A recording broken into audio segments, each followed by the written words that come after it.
Karibu sana msikilizaji katika kituo chetu hichi, ili niweze kukufahamisha na kukutaarifu kuhusu yale ambayo yameendelea kutokea katika taifa letu tukufu la Tanzania.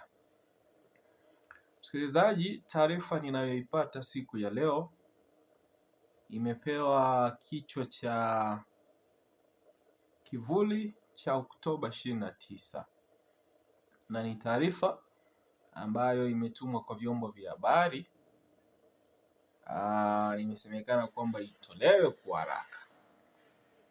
Msikilizaji, taarifa hii bila shaka imeweza kuzungumzia ama kukupea tathmini ya kilichotokea Oktoba 29 na kile ambacho yale ambayo ni matukio yanayofanyika na tume ya uchunguzi inayoendelea kuchunguza matukio ya Oktoba 29 kunradhi.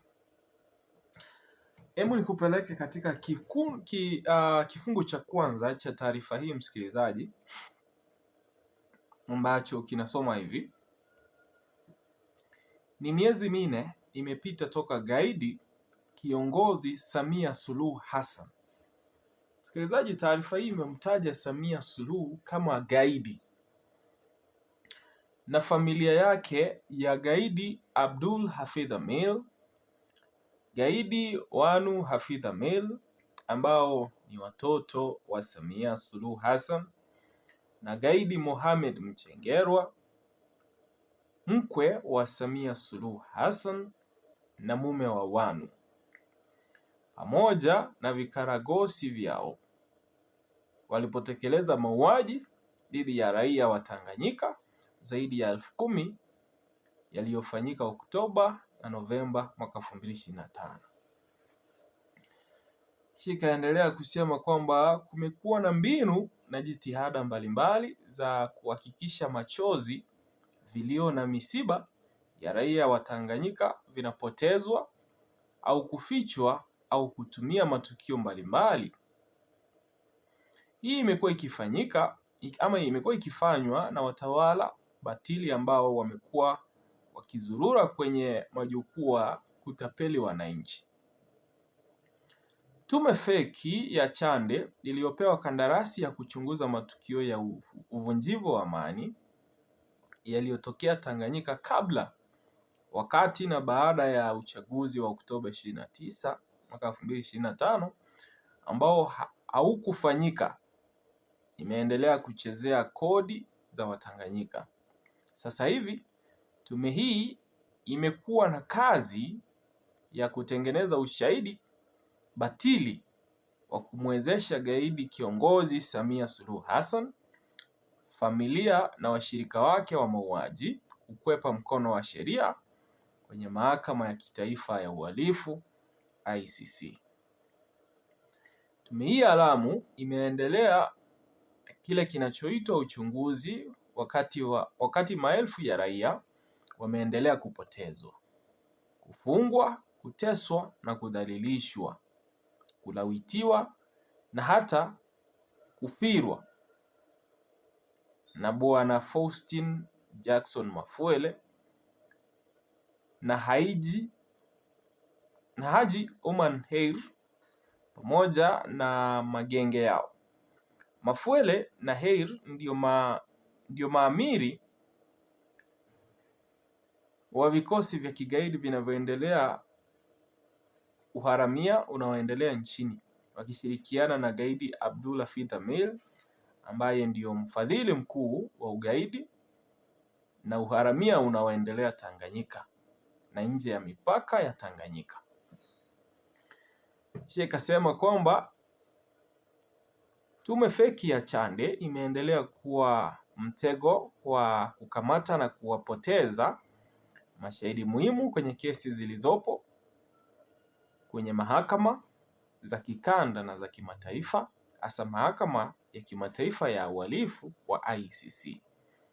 Tujiulize, tume inapata wapi uhalali na ujasiri wa kuhoji yaliyojiri nchini, wakati hadi sasa wote waliohusika na mateso ya mauaji ya raia wenzetu wa Tanganyika zaidi ya 10,000 bado wapo ofisini. Jibu ni kwamba tume inataka kutumia mbinu mbalimbali ili kuharibu ushahidi wa mahakama ya kimataifa ya ICC. Tunawaelekeza Watanganyika wote ambao wako kwenye nafasi za maamuzi kuelewa kwamba hakuna kitu chochote kitakachoweza kuzima damu za raia zaidi ya 10,000 waliouawa. Vitendo vya watawala Watanganyika kutumia kodi za Watanganyika kufunika mauaji yaliyofanyika kwa Watanganyika vitajibiwa kwa nguvu inayostahili. Wale wote walioshiriki mauaji ya raia wasio na hatia watawajibishwa hata watakapotoka kwenye ofisi hizo.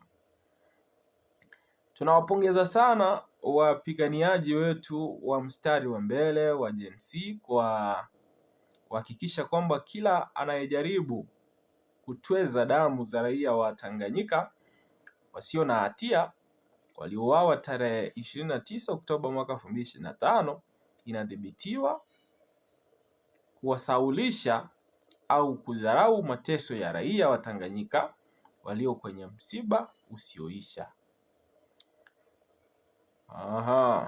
Ndio kifungu cha mwisho cha taarifa hiyo. Wakasema kwamba taarifa hii imetolewa na wananchi wazalendo wanaodai haki, uhuru, usawa, uwajibikaji, ukweli na kupatikana kwa katiba mpya inayotambua Jamhuri Huru ya Tanganyika na Serikali ya Mapinduzi ya Zanzibar.